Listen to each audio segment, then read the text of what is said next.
Në jetën e çdo njeriu, e kaluara dhe e tashmja kanë një ndikim të madh në mënyrën si mendojmë, si ndjejmë dhe si veprojmë. Shpesh ndodh që njerëzit të mbeten të lidhur pas ngjarjeve të së kaluarës, pas dhimbjeve, gabimeve, humbjeve apo kujtimeve që nuk I lënë të ecin përpara. Po aq shpesh edhe e tashmja mund të bëhet e rëndë, e mbushur me stres, pasiguri, zhgënjim dhe lodhje shpirtërore. Atëherë lind pyetja: a duhet e kaluara dhe e tashmja të bëhen pengesë për njeriu? Kjo është një pyetje shumë e rëndësishme sepse prek drejt për drejt jetën e përditshme të secilit. Ka njerëz që jetojnë të burgosur nga kujtimet dhe ka të tjerë që ndihen të paralizuar nga vështirësitë e momentit. Por e vërteta është se as e kaluara dhe as e tashmja nuk duhet të shndrohen në pengesë të përhershme.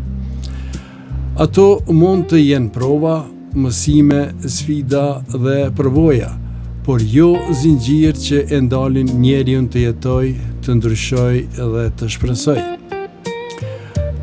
Si përfundim, e kaluara është e rëndësishme, sepse pa të njeriu nuk do ta njehte veten. E tashmja është vendimtare, sepse vetëm në të mund të veprohet. Por as e kaluara dhe as e tashmja nuk duhet të marrin pushtet absolut mbi jetën e njeriut. E kaluara duhet të na mësoj, jo të na varros. E tashmja duhet të na zgjoj, jo të na paralizoj. Njeriu nuk është krijuar për të mbetur peng I djeshmës apo viktim I çastit. Ai është krijuar për të kuptuar, për të zgjedhur, për të ndryshuar dhe për të ecur përpara. Kush jeton vetëm me të kaluarën humbet të tashmen. Kush mbytet nga e tashmja harron se jeta ndryshon. Kush I kupton të dyja me mençuri fiton lirinë e brendshme.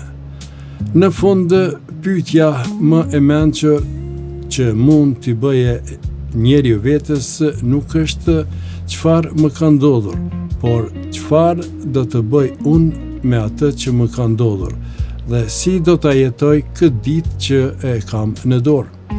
Në këtë pyetje fillon pjekuria, shpresa dhe transformimi I vërtet. Ju përshëndes dhe ju dëshiroj një ditë të mbarë.